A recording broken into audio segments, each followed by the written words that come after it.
Aitah, because my girlfriend wants my home for her kids the first time she mentioned moving in. It was subtle. A passing comment while she folded laundry that wasn't hers. You have so much space here, she said, glancing around my living room with that soft, practiced smile. It's almost too quiet. At the time, it didn't sound like a request, more like an observation. But now, looking back, I can see it for what it really was, the first stone in a slow, careful construction of control. Her name was Melissa. We met 2 years ago at a charity dinner my company sponsored. She was charming. Not loud, not showy, but graceful in that way people are when they know exactly how they're being watched. She had 2 kids from a previous relationship, Jamie, 12, and Ella, 8. I met them a few months later. They were polite, sweet even, shy, like they'd learned early to read moods before speaking. At the time, I admired that. Now, I wonder if it was because they were used to walking on eggshells around their mother. When she first started spending weekends at my place, I didn't mind. I liked the company. I liked hearing laughter echo through the halls of a house that had been quiet for too long. But slowly, the tone shifted. I began noticing things. Her shampoo in my bathroom, kids' drawings on my fridge, her mail showing up in my box. Then came the first real argument. It started with her asking, gently at first, "Don't you think it's silly, you living here alone in a 4-bedroom house?" I told her it wasn't about space. I'd inherited it from my late parents. Every corner of that house carried memory. I wasn't ready to share it like that. Not yet. Her face darkened. "So what? You're saying my kids aren't welcome here?" I tried to explain, but she'd already started crying. I wasn't good with tears. She knew that, so I gave in. "Maybe we can try a trial run," I said. And just like that, they moved in. The first few weeks were calm. Melissa cooked, helped clean, smiled constantly. Then the small changes began. She rearranged the living room, then the kitchen. Then she quietly boxed my mother's old china and replaced it with bright, cheap plates from her old place. One evening, I came home from work to find she'd repainted the study, my father's study, pale blue. The smell of wet paint filled the air. I froze. "Melissa, why would you?" "It's just paint," she said quickly. The old color was so gloomy. "Don't you want something fresh? Something ours?" That word stuck in my head like a splinter. The next month, her ex started calling more often. She'd answer in the hallway, whispering, sometimes angry, sometimes quiet. When I asked, she said, "Has just jealous. He knows the kids love it here." Then one night, after we argued again about space, she snapped, "You're selfish, you know that? My kids finally have a stable home and you're acting like you're being robbed." That hit me hard. I wasn't heartless. I wanted them to feel safe. But something about the way she said my kids not are felt deliberate. A few days later, I found something strange. While cleaning, I opened one of the kitchen drawers and found a folder labeled property files. Inside were photocopies of my house deed, insurance papers, and utility bills, all in my name, but organized neatly like she'd been studying them. When I confronted her, she laughed. "Oh, relax. I was just helping with the paperwork. You're terrible at filing." She said it so casually that I almost believed her. Almost. The real break came 2 weeks later. I came home early from work and overheard her on the phone. Voice low, sharp. "Yes, I told him already." Has resisting, but once it's official, well, be set. She turned when she saw me, her expression freezing mid-sentence. "Who were you talking to?" I asked. "Nobody. Work stuff." But her phone screen betrayed her.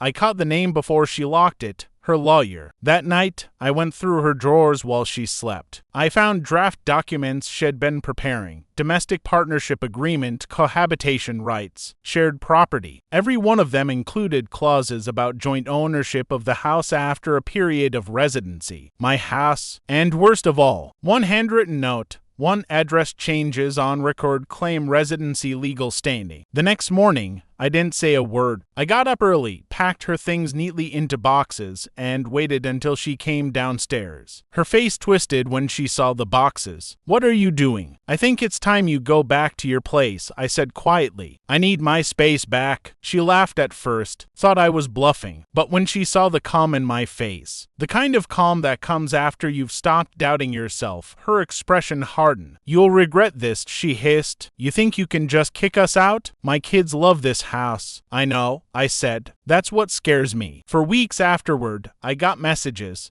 guilt trips, accusations, even fake concern. She told mutual friends I'd abandoned her children, that I was heartless. Some people believed her, some didn't, but one message stood out. It came from her ex. It said, "You're not the first guy she's tried this with. Be glad you caught on. Now I sit in my quiet house again. It feels empty, yes, but it's mine. Finally, unquestionably mine. Sometimes I still hear echoes of laughter in the hall. Sometimes I catch myself wondering if I overreacted. But then I remember the look in her eyes that night.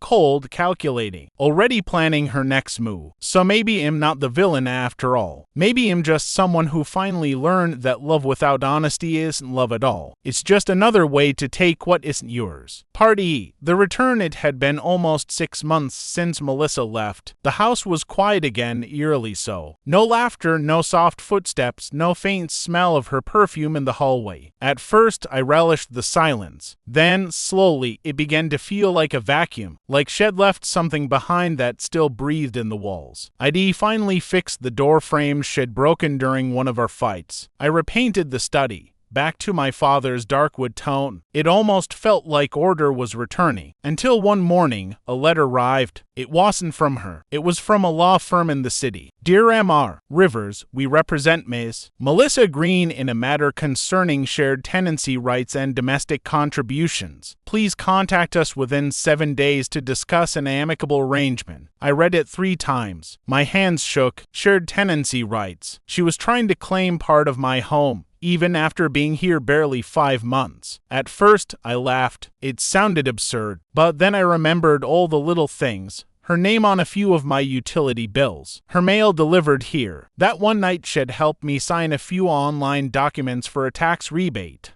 on my laptop. While I was distracted, had she slipped something in there? I called the lawyer listed on the letter. He was polite, smooth, professional. Mr. Rivers, he said, we understand your concern, but Ms. Green asserts she contributed financially to the household, emotionally supported you during a difficult period, and maintained partial care of the property. My stomach turned. Emotionally supported me, I repeated. She tried to take the place over. The lawyer chuckled softly. Mr. Rivers, these cases are often subjective. My client only wants what she feels she's entitled to. Entitled. That word echoed in my head like a hammer strike. That night, I dug through my old security footage. I'd installed cameras after she left, a paranoia that turned out to be practical. But as I scrolled through, I realized something horrifying. The weeks before she moved out, she had often wandered around late at night, opening drawers, making calls near my office door. In one clip, she sat in my study for over 20 minutes, holding her phone near my computer screen, scrolling through files. She wasn't just living here. She had been collecting evidence. I called her directly the next day. She answered on the second ring. Well, she said coolly, I wondered when you'd call. What is this, Melissa? I demanded. You're trying to take my home. She sighed dramatically. You think I want to do this? You left me no choice. My kids got attached. You threw us out. I deserve compensation. You lived here rent-free. I snapped. You contributed nothing.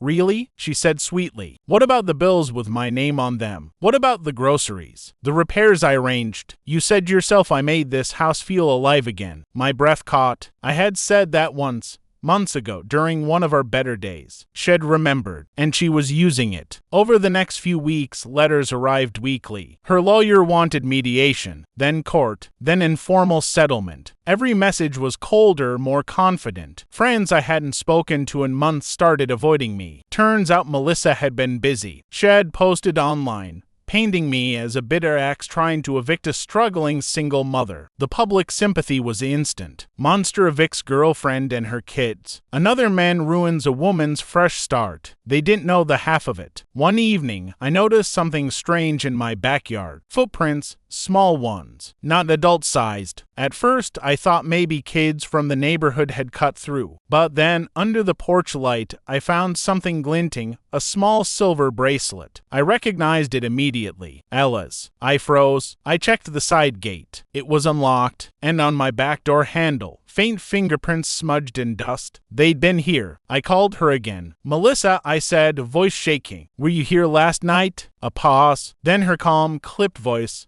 My children miss that house. It's unfair you think they can't visit the only place they felt safe. That's not your decision. You can't erase what they feel, she said. What we built. Her tone was terrifyingly level, not angry. Just sure, like she'd already decided the house was hers and I was the intruder. A few days later, I came home from work to find a notice of claim taped to my door. The document said Melissa was asserting equitable interest, claiming she had lived there as a de facto partner, contributed labor, and maintained residence for her dependents. Attached were photos of her cooking in my kitchen, the kids playing in my yard, her name on my Wi-Fi bill, and even screenshots of texts between us. You make this house feel like home again. It's ours now, not just yours. Twisted out of context, every message sounded like a confession. I contacted my lawyer immediately. He looked over the file, sighing. This is ugly. She's smart. She's creating a domestic narrative. These cases are tricky. He leaned back, tapping his pen. If she can convince the court she had a reasonable belief of joint residence, she could win partial rights. I felt the floor tilt under me. You're saying she could actually take part of the house? He didn't answer right away. Then softly, it's possible. I didn't sleep that night. I sat in the study, my father's study, staring at the walls shed painted blue. Then I'd repainted brown. The same walls shed touched, marked, rearranged. Was it all calculated from the start? Had she ever loved me? Or was I just a target? The next morning, I drove by her apartment complex. Her car was there, but something made me park and wait. After an hour, she came out, dressed too nicely for a single struggling mom. A man followed. He was tall, sharp suit, hand on her lower back as they walked to the car. He wasn't her lawyer, but he was the same man I'd seen once before, months ago, at that charity dinner. The night I met her, my stomach dropped. The realization hit me slowly, like poison spreading. She hadn't stumbled into my life. She had chosen me. I wasn't just another boyfriend. I was a mark. Her ex's warning echoed in my mind. You're not the first guy she's tried this with. That night, I gathered everything, the emails, the letters, the photos, the footage of her snooping through my office, and delivered it to my lawyer. Play defense? He asked. No, I said. Go on offense. Weeks turned into months. In the courtroom, Melissa sat across from me, dressed in white, tears in her eyes. She looked so small, so fragile.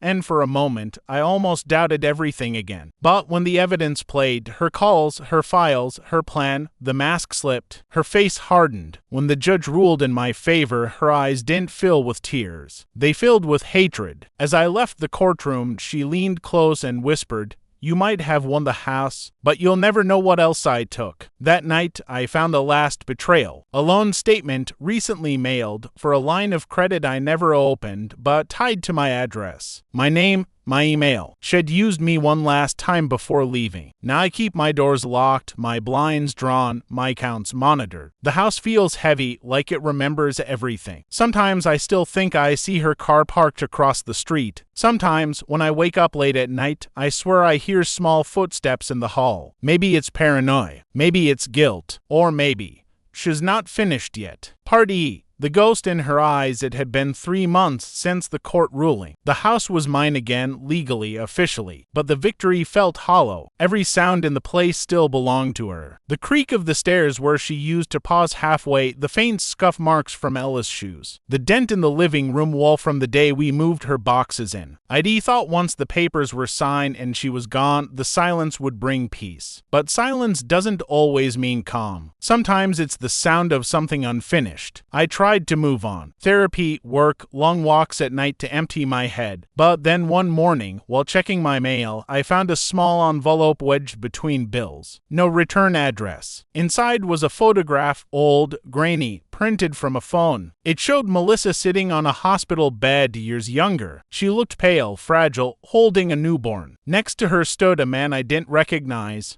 Maybe early 40s, scrubs, hand on her shoulder. On the back of the photo, written in blue pen, You think you know her story. You don't. For a week, I tried to ignore it. But curiosity isn't something you can bury once it's planted. The more I tried not to think about it, the more the questions grew. Who took the photo? Why send it to me now after everything? Eventually, I drove to the one place I swore I'd never go again, her old apartment building. The manager recognized me immediately. "You here for Melissa?" he asked cautiously. "She doesn't live here anymore," I said. "I just need to ask about her time here." He frowned. "She moved out months before you two met. Left suddenly. Didn't even collect her deposit. But I remember her. She had a baby back then. A third one, I think." My heart skipped. "A third? Yeah. A little girl. Couple months old. Didn't stay long, though. Social workers came one day, and well, that was the last we saw of her." The words hit like a thunderclap. Melissa had never mentioned another child. Never once. Driving home, the memory of her first night in my house replayed in my head. How protective she was when I brought up her kids, how she'd once snapped. "Don't ever ask about my past, okay?" Back then I thought it was just pain. Now I wondered if it was guilt. I couldn't shake it. That night, I started digging through old records, public archives, anything. After hours, I found a name.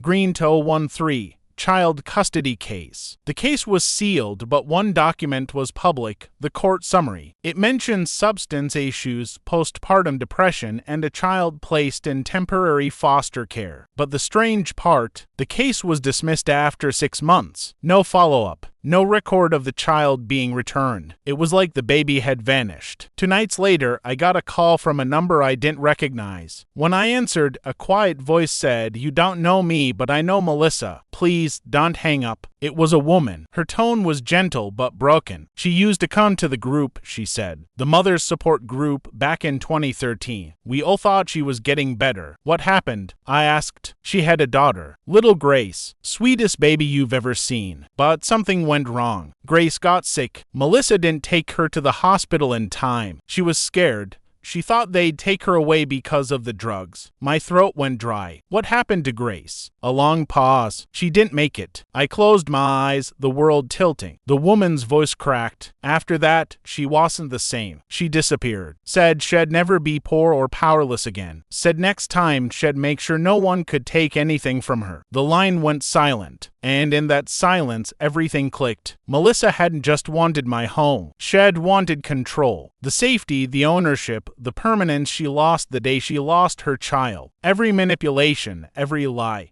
It wasn't just grief. It was grief twisted into something poisonous. She didn't want my love, she wanted security. And she would take it any way she could. I didn't know whether to hate her or pity her. That night, I sat in my father's old chair, the one she'd always said didn't match the decor. The photo lay on the desk beside me. Melissa holding her first baby, eyes hollow with exhaustion, and for the first time, I noticed something I hadn't before. She wasn't looking at the child. She was looking past the camera, at whoever was taking the photo. There was fear in her eyes. Weeks passed. Then, one morning, I woke to a knock on the door. When I opened it, no one was there. Just a small box on the step. Inside, a folded letter. The handwriting was hers. "I know you found out. I didn't want to hurt you. I just wanted to feel safe. You were the first man who didn't look at me like I was broken. But broken people break things. I never stopped seeing Grace in every home I tried to build. I'm leaving for good this time. Please take care of the garden. She would have loved it. No signature. No address. Just a pressed daisy inside the envelope, dried and fragile. I never saw her again. But sometimes when I walk through the garden on summer nights, I catch a faint scent of her perfume in the air. Maybe it's memory. Maybe it's guilt. Maybe it's something else. And every time I pass the window where she once stood, I think of the words she wrote, "Broken people break things." But I also wonder, maybe broken people just look for other broken hearts to fit their pieces into, and sometimes they mistake that for love.